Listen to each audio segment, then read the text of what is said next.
Welcome to the S2 Cognition podcast. S2 is the official cognitive evaluation in sports, from youth to pro, where athletes and coaches build to win. Minnesota Vikings quarterback Kirk Cousins joins us today, and I really think you'll enjoy the conversation. Recently, he reached out about taking the S2 football evaluation, and he crushed it.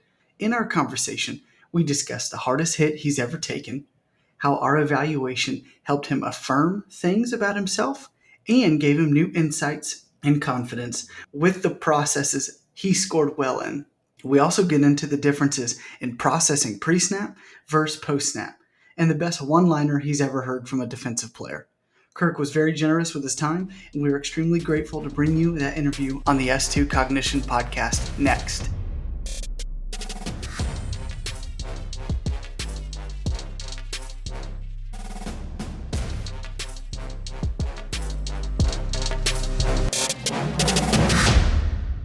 So what hit did you take that will always stay with you? I took a hit in the Capital One Bowl in 2011. It was the end of the 2010 season. Courtney Upshaw hit me on my left side, and we were losing badly in the game. We really couldn't quite hang with Alabama at that time, and he hit me right in the back. You know, he had whiplash. It was like being in a car accident, and my low back, got inflamed right away, and I left the game. And to this day, I've got to be a little bit careful with my low back and do exercises to kind of keep that ache and pain away. If I swing a golf club, I want to make sure I warm up. So thankfully, it's nothing more than that. I've had an X-rayed, MRI'd. There's really nothing there. It's just something that, I think will kind of always follow me because of how violent the hit was. So is there a specific throw that you wish you had back, and what went into that decision-making of the throw? Yeah, certainly. There were so many that you look back on your career.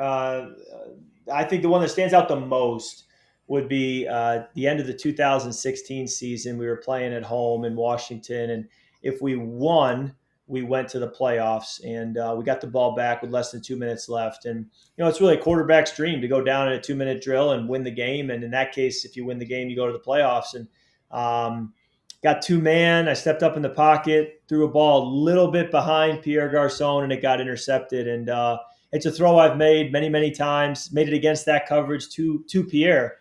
And for whatever reason, I just pulled the string a little bit, didn't really believe and commit to the throw, and it was behind him a hair and paid the price dearly. So that one still doesn't sit well with me. It'll still, things will come up that remind me of that play and doesn't sit well with me. So I'm hoping here in the last several years of my career that we can, have some big time success to make that play a distant memory. But those are the throws that, you learn from, and you realize that, hey, we can't let that happen again. Yeah. So who was the player that when they retired, you audibly said, finally, thank you, no more? Well, I said it when Tom Brady retired, thinking that it was for real, and then he's right back only a month later. So, I think the quarterbacks, I think when I came into the league, it was quarterbacks who were at the top of the league. Really, in my 10th year, were still the quarterbacks at the top of the league. It was guys like Tom Brady and Phillip Rivers and Peyton Manning and Ben Roethlisberger and Drew Brees. I mean, these guys were playing. I was watching them when I was in elementary school playing college, and then in middle school, high school, watched them play in the pros. And so for them to still be playing in my 7th, 8th, 9th year in the league, as I've watched them retire, because now Peyton's retired, Drew is retired, Ben is retired, Phillip is retired, you start to see this new wave coming in and that old guard heading out. And so it's kind of been all right, finally, some of these really good quarterbacks are moving on. That's really interesting that you point to a quarterback and not a defensive back or a defensive end or somebody that really gives you trouble. There's definitely those guys too. Yeah. Has any of those quarterbacks you mentioned that you kind of looked up to, do you have a relationship with any of those guys? Did they ever give you any sort of guidance or mentorship? I have run into them from time to time, whether it's that we have the same agent or we're both at the Pro Bowl or both at Super Bowl events. You'll get to know guys. So many shared experiences with coaches and what you go through, being the quarterback of a team, the media market you're in. There's so much you can learn from guys who have either walked in your shoes ahead of you or are currently going through what you're going through, just in a different city. And so you do kind of build relationships through that shared experience. But there's also that dynamic of, knowing that they are the competition at the end of the day. And so you can only get so close. Yeah. So to this point in the NFL, what's been your favorite moment specifically on the field? I think winning a playoff game in New Orleans at the end of the 2019 season was probably the highlight of my career so far. That was a game where, we didn't really get much of a chance going into the game playing at New Orleans. They had an unbelievable year, and we found a way in overtime to get the win. And I think just the improbability of it and the magnitude of it being a playoff game, it was just an absolute thrill. And I'm trying to chase more moments like that up ahead. Yeah, and at what point in your transition in the NFL or to the NFL did you realize you can compete at this level? And what were some of those cues that helped that realization? Yeah, I'm pretty self-aware, and so when I was drafted and came into the league, I wasn't ready, and I knew I wasn't ready, and as a result, that does impact your confidence to some degree. But over time, I started to see that the game was clicking, and I was getting better, and there were improvements being made, and I was recognizing defenses better and seeing where the voids were on the field to throw the football.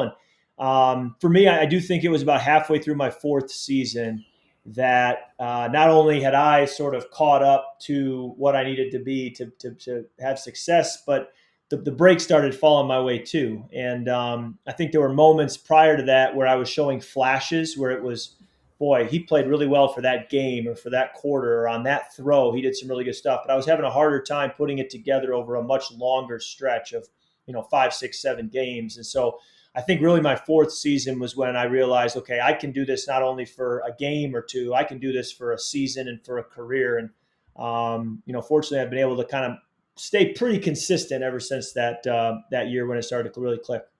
Yeah, Kirk, when we evaluate athletes and we happen to be biased to where we think decision-making and brain skills are a huge part of performance at the highest level, we talk to some of these guys that, like yourself, score off the charts on our evaluation, but still feel like it takes about 3 to 5 years just playing at that game speed to just be able to use those gifts.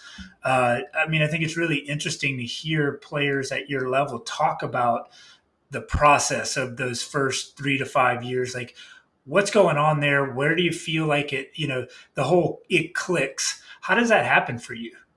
Well, I think there are variables that can make it go faster or variables that can make it take longer. I know that for me, having my entire coaching staff get let go after my second year caused me going into my third year to take a step back before I was able to then take a couple steps forward. So there was a moment there where I felt like, going from year 2 to year 3, I wasn't going forward. I was going backwards to learn a new system and a new language and a new way of seeing the game. And so when you have consistency in terms of the system, the coaches, the players around you, if those people are good, many times that can speed up your learning process. I think the opposite is true. If either you have a lot of change around you or you're constantly relearning and you're not able to really learn where all the bones are buried in the offense you play in, or, you're surrounded by people who, for lack of a better word, just aren't very good. They're not really helping you in the way they need to be. Then that development can take longer, and there's more than on you to figure it out as opposed to relying on people around you. So thankfully, I did have really good people around me, and I think it was a combination of coaching and great players and then kind of figuring out what you needed to work on where it all started to click that fourth year.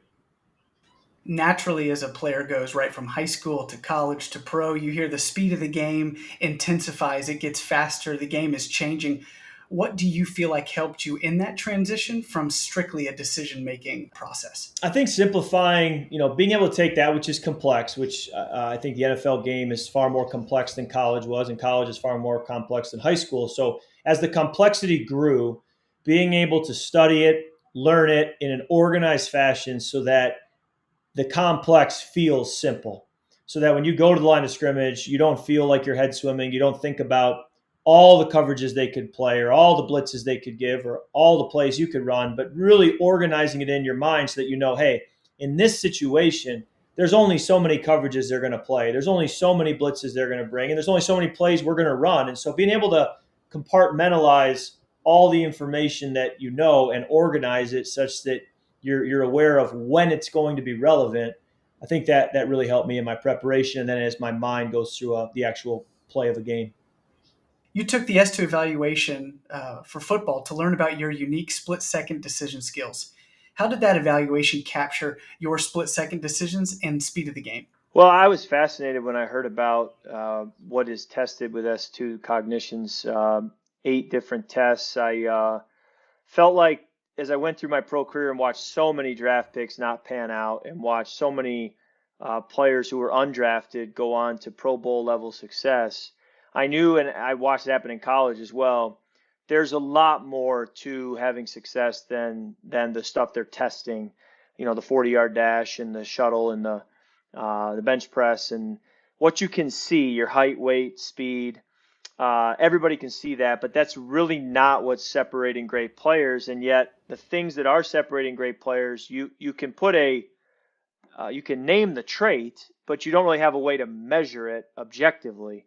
And so it is becoming very difficult to evaluate people. But I felt like what S2 is doing is putting an objective measure on those traits, and that's what really piqued my interest, and I wanted to take the test. I was a little nervous to see if it was going to, expose some weaknesses, but the way I saw it was I can't lose because I'm either going to be affirmed that, okay, the reason you've made it to where you are is because these things are strong, or I'm going to get really, really helpful information to be told where I need to get better in a way that I never would have been able to discover otherwise. So I viewed it as I can't lose. I'm either going to get a pat on the back or I'm going to get a kick in the pants. But either way, it's going to help me as a player develop. Yeah. Kirk, it's interesting. You brought up 2 really big points for us as scientists in this space. First is we have historically always leaned to only measure what we can see, right? And so that makes anything above the shoulders really difficult. As scientists, we've really struggled with being so isolated and siloed in the lab. And, we've been measuring these cognitive processes that we went through with you for decades. Some of them have been in the scientific literature for 70 plus years. But we don't get out of that box, I think, as scientists, just like as players, where we don't want to show our vulnerabilities. We don't want to sort of bring this into a space that is its own world and try to translate. And, it's only through discussions like this right here where we're finally learning how to translate, right? I mean, you're taking a leap of faith here that, hey, I'm going to work with these scientists to understand the way I process information. And we're taking a leap that, hey, we've got an elite athlete right here that's not going to laugh at us or say a bunch of nerds trying to tell me what to do, right? So I think it takes those types of synergy to finally say, hey, you know what? We do have these tools to measure and to understand, and hopefully, with working with you guys, actually move the needle and, hey, we can get better. I think it's a tremendous tool. I think the ability that you provide also to interpret the data is so important, to be able to say, okay, what do I do with this, good or bad, and what drills can I apply, or how can I structure practice and meetings to better prepare and develop myself as an athlete. That interpretation is also important once you do get the data. So, Kirk, what was the experience like taking the evaluation? And then what did you learn about yourselves and how you do process split-second decisions and information? Well, it's a test you can take very quickly. It's not going to take you all day. I mean, I was in and out in probably 30 to 45 minutes. And I had done similar exercises in the past, but never with an end game of what do I do with that information. I think in the past it was just as an evaluation tool for someone else to evaluate me, and then that was it. And obviously the impact test, which we use as a baseline for any head injury we might sustain, there are elements of that test that might show up with S2, similar type tests in terms of what they're asking you to do with your brain. But again, that's just to form a baseline. There really is nothing to gain from that. And so to actually do this and then be able to say, here's how you scored among others, here's a strength, here's a weakness, and here's a strength you can lean on, and here's a weakness, and here's how to develop it. That's where I think the secret sauce is doing something with the information. So how will these affirmations and new insights shape your training moving into next season and further down in your career? Well, it really starts with saying, okay, I got to where I am somehow, and it's a variety of factors. It's a complicated dynamic, right. But I was under the assumption that something in these tests was going to reveal that I have a strength that has helped me get to where I am. And I think that was true. I think the results showed, hey, these are a couple areas where you are unique. And what's funny about the S2 Cognition is these are not things that I'm going into the weight room and training every day of my life. If I'm really, really good at bench pressing, I would say, well, that would make sense because I've been doing that since I was 17 years old. What's unique about this is if I'm really good at one of these exercises, it likely is something that I'm innately good at or have been developing without realizing it. And so that was very fascinating. And then other areas where I'm struggling or it's a weakness, I say, well, I've never tried to develop it. I've never worked on it. So I'd like to see how good I could be in that area if I actually devoted time to working on it. So both are interesting because it is the next frontier in kind of your development as an athlete. And so there's a lot of room for growth once you find out areas that you are weaker in. And that's kind of where I'm going to take it from here. Talking with coaches, how do we structure practice? How do we structure meetings? What are some things I can do to feel better on the practice field and to have data to back it up instead of just, I feel like we should practice like this. It's a little more helpful argument to a coach when you can say, no, the data shows that I need to practice this way, not just that I feel like it. Yeah, and that was a pretty introspective answer, Kirk. So we appreciate it. With that being said, do you wish you were able to take this, earlier in your career? Oh yeah, no, I did in certain ways, not necessarily S2, but there were tests I took at the Senior Bowl at the Combine that teams had contracted out to take, but I never get the results, and I certainly, if I got the results, I didn't get anybody talking to me about what to do with them. So I wish I had learned it when I was much, much younger, and then more importantly, once you learn it, how do you improve it? Mm-hmm. And how important is it for young quarterbacks to understand their decision-making and processing, strengths and weaknesses, and how important that is to the game? I mean, you've alluded to it this entire podcast, how important the decision-making objective element is to the game. So how important is it for the young quarterbacks? Yeah, it's if again, I would say the same advice that my quarterback coach at Michigan State gave me on day one at college is if you can make good decisions and manage the game well in terms of the clock and timeouts and knowing when to go long and when to take the check down, and which goes back to decision making, but the discernment of it within the flow of a game. If you can do that well, you're going to be hard to beat out. You're going to be hard to lose. It's going to be hard for you to lose your spot on the field. And so there's a lot of attention put on arm strength, a lot of attention put on your movement skills as an athlete, a lot of attention put on your swagger. Leadership has been a buzzword over the last several years as a quarterback, but ultimately, can you make good decisions? And if you can't, why can't you? And how can we improve that? I think what you're doing in your testing and in your data is getting at the heart of that. Kirk, you're looking back now, right? I mean, you're at the stage of your career where you're at the top, and you're looking back at the last 20 years of work you've put in.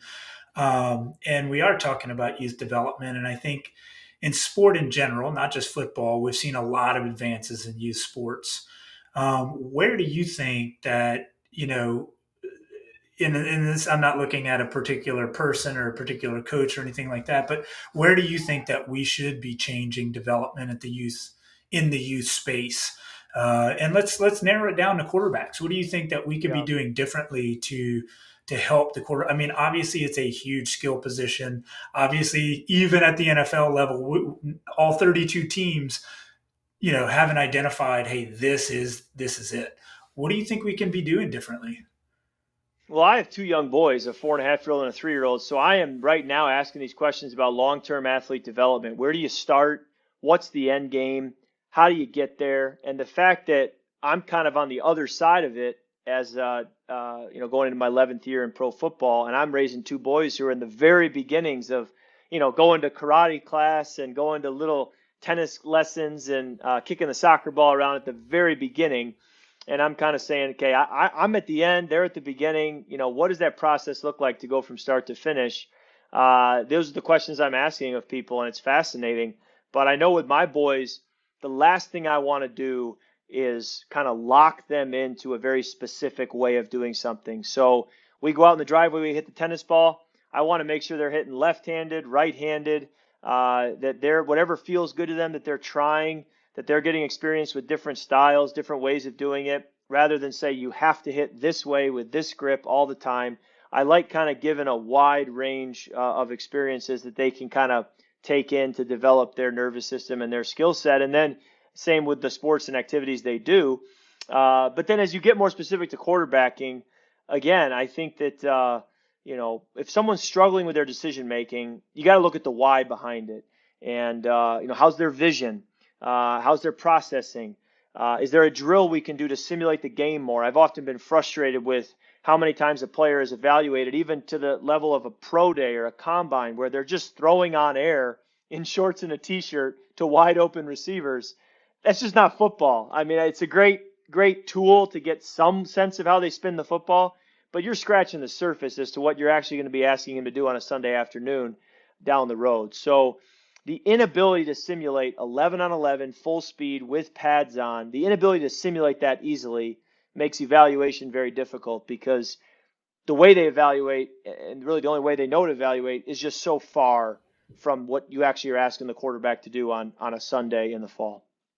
Yeah. So two points to that, right? Is one, especially starting them at that young, and it's kind of humorous. S2 actually has its own 10U baseball team in which we do nothing but cognitive drills with these guys. But yeah, at a young age, especially before you get to those 15, 16, 17 years of age, you can really move the needle in this decision-making, trained decision-making before, you're sort of become, as we, for lack of a better word, hardwired. I think that's really, really cool. And the other thing we've learned is, there are technologies out there where, hey, you're going to do this iPad app for 30 minutes a day and you're going to be a better quarterback. You're going to make better decisions. When we know, the scientific literature has been screaming for the last 10 years, you have got to do it in the context. You've got to simulate exactly what you're going to be dealing with on game day to actually improve performance. So what you just said there about, hey, how can we get to a situation where, it's going to be hard as a 14-year-old to go to the park and say, okay, I need 21 friends so that I can simulate this. But can we simulate game conditions in the pressure that we've really, really gotten at, right? And just a really simple anecdote about that. We went to this really elite high school quarterback camp, and we had them just firing away either to the right or to the left to a receiver, and that was all they were doing. And their accuracy was like 96 to 97%. And all we said was, hey, let's put a guy in the middle of the field. He's going to be a middle linebacker, and he's just going to go left or right. That's all he's going to do. He's not going to pressure the quarterback, nothing.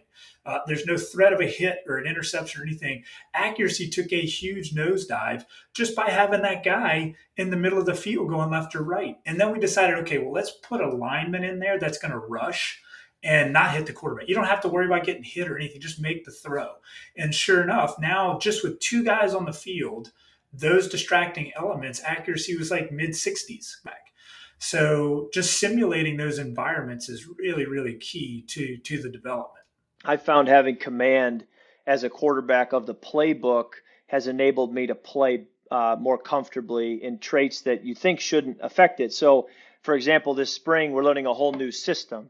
So my ability to call the play, recognize the defense, make protection changes, and then throw with conviction is not the same as it was a year ago because I'm learning this new system. And so my grip pressure on the ball now isn't what I want it to be. My decisiveness, my accuracy, there's a lot of things at very minute levels that you feel are different just because the play you called, you don't own to the same degree that you did a year ago. And so you get to a place where you say, I have to own these plays by September, or it's going to affect the way I play the game, the way I play the position.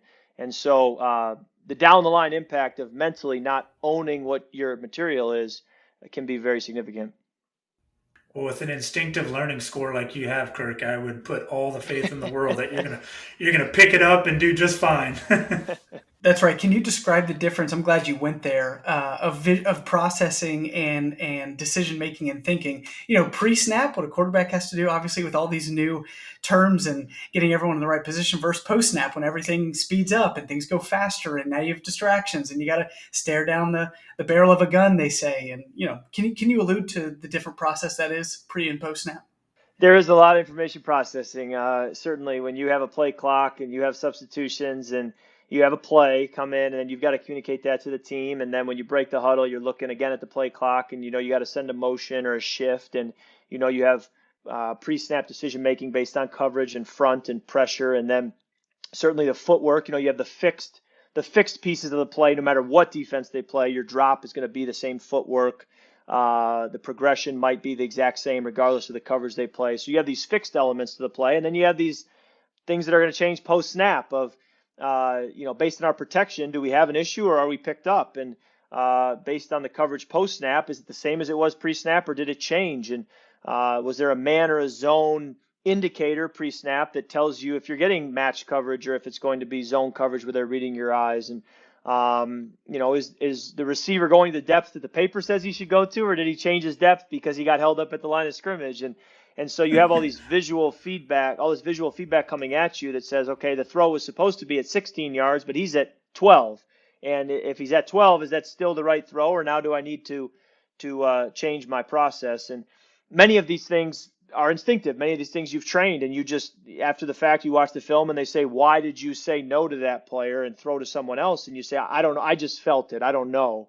And it's amazing how many times your instincts are right. And if you just trust your instincts and do what your brain is telling you to do and don't overthink, how many times, even if it goes against what the coach told you, your instincts are actually what you can rely on, especially if you've trained them well over weeks, months, and years. Just a real quick question on that, because we often talk at S2 about violation of expectancy. And really, in all sports, we walk up to the line of scrimmage, we walk up to the plate, we go to the bench after a timeout, or we come out with this expectation of how a play is going to unfold. In your opinion, Kirk, what percentage of time do you think that things go exactly as it's planned? Or you can give me the inverse. What percentage of time is there a violation of expectancy? We call it contingency plans. And Kevin Stefanski, as he coached me, used to say, what are you going to do with the ball when it's not there?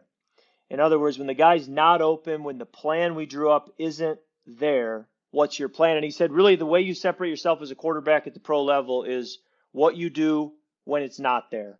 Because when it is there, most of the guys can do it. And how you separate yourself is what you do when it's not there. And so I take pride in preparing for, okay, what's my contingency plan, or what are my contingency plans? If I get cover 2 into this play, that's a dream look. I know what to do.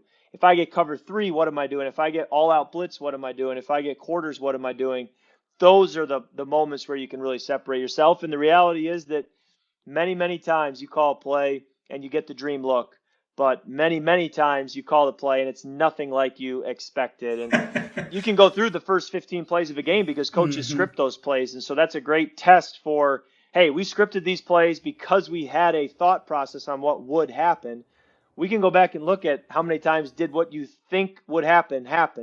And sometimes it does, but many times it doesn't. And I'm here to tell you that if you're banking on what we expect to have happen all the time, that's a great recipe to be benched and to be out of the league. And the way to make sure you stay on the field is to think through contingency plans for every play you have.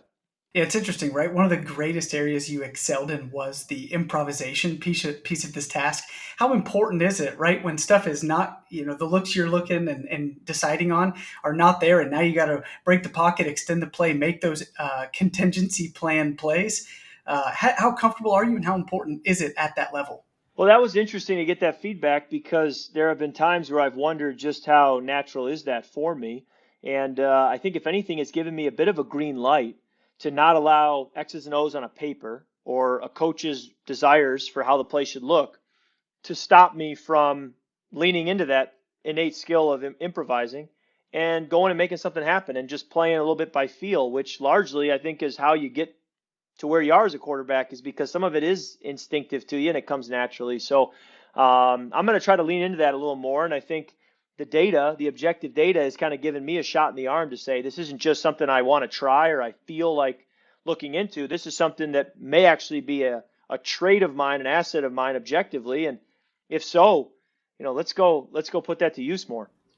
And how much of the quarterback play is luring DBs or linebackers or manipulating them in such a way that you get them to, as Brandon said, you want to violate their expectation, right? So they expect you to do something, right, and now you're changing. How much of that goes into the quarterback position? You want plays to look the same but be different.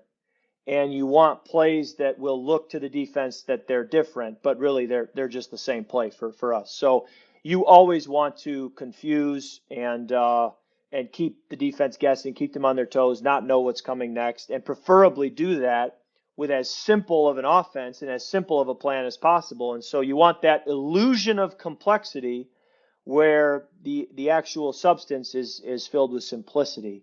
And that's really the coach's goal as he puts the plan together. And that's where you can take a lot of pressure off of an offense or off of a quarterback if he can create that complexity or the illusion of it. And for the players, it still feels like we're maintaining that simplicity. Yeah, and I really like how you put that, right? We've touched on, instinctive learning and your ability to improvise as well. Another area is distraction control that we measure. And how important is that? And what types of distractions do you see? And also, how do you train them as a quarterback, right? You're feeling all these type of pressures. What are those distractions, whether in the pocket, when making a decision to throw, and how do you feel? Distractions are everywhere. Like you said, I could be in the pocket and have a middle linebacker blitzing right over the center, and I have to keep my eyes downfield, and I can't allow feeling that around my body or my feet or my arm to affect me too much. I need to obviously process that, okay, if he's about to hit my arm, I got to adjust my arm angle. But at the same time, if he's not going to hit my arm, I can't pretend that he's there and feel a ghost and then affect the way I play. So the distraction is only helpful to a point before you've got to be able to look past it. And obviously there's crowd noise and there's people trying to get your attention that you can't afford it to cause you to lose focus on what's most important. And then you also have distractions, on a Thursday, you might be having something come up with your family away from football that you can't allow to creep into your preparation or your plan to get ready for Sunday. So there's distractions in the moment and there's distractions on a bigger level away from the game, and the ability to hyper focus. And when you're in it, to say there's nothing else, nothing more important than where I am right now and being fully present in the moment right now. The ability to do that and to do that naturally, instinctively, can many times be the difference in win or loss and success or failure.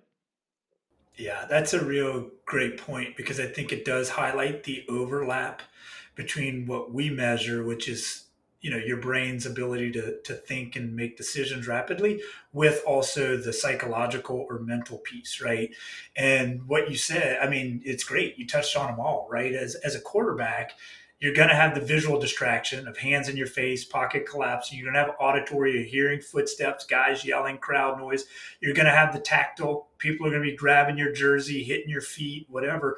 But you also have this sort of internal, or it's even a monologue. A coach just yelled at me. I just had a pick on the last series.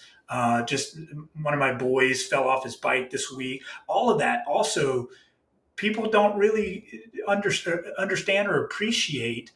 You're trying to make a throw within this very tight passing window in a very circumscribed period of time. Just that little noise can really hinder one's ability to focus, just have that sort of Drew Brees, eyes as big as plates staring down the receiver while the world is literally collapsing around. I don't think people appreciate what you guys have to do. So I'm glad you really talked about that. Yeah. Yeah, absolutely. And split-second decisions aren't only important to the quarterback position. You may or may not have a guy at receiver who we tested at LSU, since we work with them. His brain is off the charts. I put it up against anybody. How important is it and how helpful is it to have a guy who processes as quickly and dynamically as you do? He's a fascinating example because he was the 5th wide receiver taken in his year's draft. And so there was 4 other teams that said, we're going to go a different direction. And so Justin's production would point to the fact that whatever traits were valued at the draft, while they have value and many teams want them and I want them as a quarterback, whatever traits Justin had that were hidden, if you will, or less obvious, have been the difference over the last couple of years with the production he's had. His ability after the catch is very unique, because if he had run 4.3 or 4.2 coming out in the draft, he wouldn't have been the fifth receiver taken. He would have gone higher. And yet his production after the catch would be as if he runs a 4.3 or a 4.2. And so there's some level of spatial awareness and knowing where he is in space and body control that goes back to traits that I don't think to this point have been measured very well. Otherwise, he would have been valued higher at the draft. Just great body control, great spatial awareness, and a great athlete in other sports. When we go play softball, he goes and hits home runs and is the pitcher and just has a great coordination to him. Basketball, very natural. So there's something there, not just as a skilled receiver, but as a nervous system, brain athlete. Things just come naturally to him. And that's Justin Jefferson if we didn't name him. When he said Justin, I was like, well, I'm going to let Kirk name him, So how valuable would this information be from a scheme perspective, from a understanding perspective, simply from other teammates and your coaching staff to understand, okay, this is how this guy's uniquely wired. This is how we're going to give him schematics, rules and schemes and distractions. How valuable would that be, especially for you to know? Well, certainly you can use it as an evaluation tool, but I think more important than an evaluation tool is to say, how do I better lead this person? Because I believe you as a leader, you treat everyone fairly, but you don't treat them the same. And so one player may need to be on the field with walkthroughs to physically walk through the play to learn it. Other players may visually want to see the drawing on the screen to learn it. Some players may need to have one-on-one time. Other players are going to be low maintenance and they can sit in a dark room for 2 hours and never fall asleep and pick up the entire system. So to expect as a coach or as a teacher, or as a leader, to have every person following you learn the exact same way is naive. It's ignorant. That's not the case. There's diversity. Everybody's going to learn different ways. So as a teacher, as a coach, as a leader, how can I communicate best to each individual person, especially the ones that I'm really going to be counting on? This information will help you do that more efficiently, more effectively. And that's so valuable, far more than just as an evaluation tool, being able to actually say, hey, I'm stuck with this guy, so let's find the best way to teach him and learn together. This will help with that too. Yeah. At S2, we always say that split-second cognition has been a critical yet often missing piece of the athlete puzzle, and you've alluded to that a couple times today. An athlete certainly has to have the physical, technical, tactical, motivational tools to be successful, but the game does place incredible demands on speed and flexibility of the decision-making and processing elements. How critical is that piece of the puzzle in your mind? I don't think you can get very far without the ability to, think strategically and prepare the right ways, to not just practice, but to know how to practice. When you have a mind that's capable of going to elite levels, a brain that's capable of going to elite levels, you will always overachieve expectations. You will always be a better athlete than people give you the credit for. And the opposite is true. If you don't have the brain that is capable of going to elite levels, no matter how fast you are, no matter what your physical traits are, no matter how good you look off the bus, you will always under-deliver, because at some point the rubber's going to hit the road and you're going to be calling on that brain to show up and it's not going to be there. So, you want to be someone who over-delivers, and that, I think, shows up with the brain that you have and the skills you can develop. I do feel like we're shifting a little bit to some value in that in our culture. I mean, you see, less demand on the physical characteristics. And of course, we work in Major League Baseball and we hear this all the time. To be an elite hitter, you've got to have 20/10 or better vision. And we all sit around and giggle because we're like, how many dudes there are that have 20/10 vision that can't hit 95 miles an hour? So I think a lot of these things are necessary, but not completely sufficient. Right. And again, just hearing you talk that through, I don't know how much people appreciate what goes into be. And I mean, I know there's guys on the couch on Sundays that are like, I could do this. I can do this. But they have no idea all of the things that need to be in place and aligned and on top of the 10,000 hours, on top of the years of exposure and experience, what's required to be able to do this on Sundays. So, we really appreciate you talking this through with us.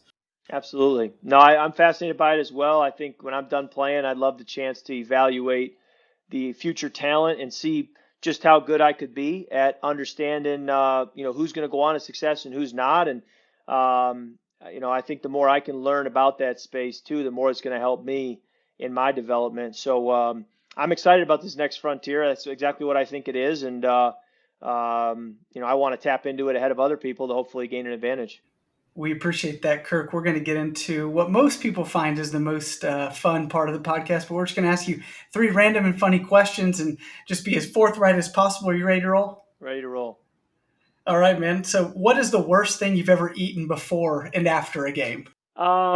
We get some pretty bad food on the buses after the game sometimes. And if we play like a 1 o'clock or noon game, I mean, you haven't eaten since I'll probably eat at 8 a.m. before I head to the stadium, and then maybe I have a banana or something in the locker room, but I don't eat again until we're back on the bus at 5 at night. And so you're usually starving and you're hoping and praying that the food is good. But every now and then you'll get something that just doesn't sit right or doesn't look right. But off the top of my head, the big challenge for me is I just don't have a big appetite before or during games. And so I have to kind of force myself to eat breakfast, try to find some things that I know will be okay.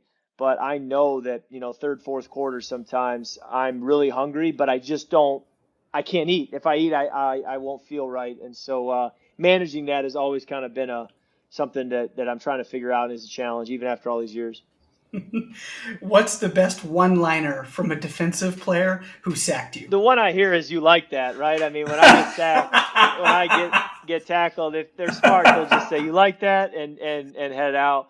Michael Bennett was pretty mean-spirited a few years ago on Monday Night Football. He was on the Seahawks, and they were rolling at this time. They had just come off of a Super Bowl title, and he batted a ball down or made a play, and he let me know that I was never going to be a player ever in this league. And I walked up the field thinking that's kind of mean-spirited, and hopefully I proved him wrong, but. You'll hear stuff every now and then, but at some point, too, that if they're talking to you, you probably earn their respect as well. That's right. Last question. If you weren't a quarterback in the National Football League, what would your profession be? I've asked that of myself a lot, and someday football is going to end, so I gotta answer that question eventually. I haven't had to yet. I'm still able to kind of go to recess every day and play football for a living, but I was going to go to medical school. That was my thought. Looking back, I don't know if that would have been the right decision. I just don't know if that would have been a great fit for me, that's what I would have wanted to do passion-wise. I probably, knowing myself, I probably would have dug in deep and sucked it up and gone to medical school and graduated. But after I started practicing, I probably would have figured out that this isn't the best thing for me. Ever since being in the pros, I've just kind of gravitated towards business, investing. I like reading books about entrepreneurs who have had great success and what they've built from nothing. And so I have a inclination, I think most people do, a desire to build something, create something, be an entrepreneur. And so when I'm done playing, I could see myself kind of getting into that, or if not myself, using the capital that I've earned through football to try to get behind other people who are doing that and try to say, hey, how can I provide capital for you to build something, create something, and we could be a small part of it through the capital we provide. So those are some things I'm interested in doing when I'm done playing. Well, Kirk, man, we really appreciate you jumping on with us. He's Kirk Cousins of the Minnesota Vikings quarterback. Thanks so much, and we do like that, for the record. That's awesome. I appreciate you guys. Really enjoyed meeting you. Really enjoyed being able to go through the test with S2. And, like I said, it's the next frontier, and so I do think that you're going to see more and more of it up in the days ahead and at younger and younger levels as well.